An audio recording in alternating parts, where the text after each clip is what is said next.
Hizb ut তাহরীরের মিছিলে অংশগ্রহণকারীদের গ্রেপ্তারে ৪৮ ঘণ্টার আলটিমেটাম দিয়েছে গণতান্ত্রিক ছাত্র সংসদ। শুক্রবার সন্ধ্যায় ঢাকা বিশ্ববিদ্যালয়ের রাজু ভাস্কর্যের সামনে প্রতিবাদ সমাবেশ করে তারা।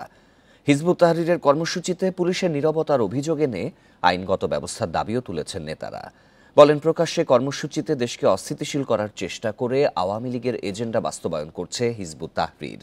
তাদের সঙ্গে এদেশের ধর্মপ্রাণ মুসলমানদের সম্পর্ক নেই। নিষিদ্ধ সংগঠনটি জঙ্গিবাদকে প্রতিষ্ঠিত করতে চাইছে। প্রতিবাদ সমাবেশে দেশের আইন শৃঙ্খলা পরিস্থিতির অবনতি হচ্ছে বলেও মন্তব্য করেন নেতারা।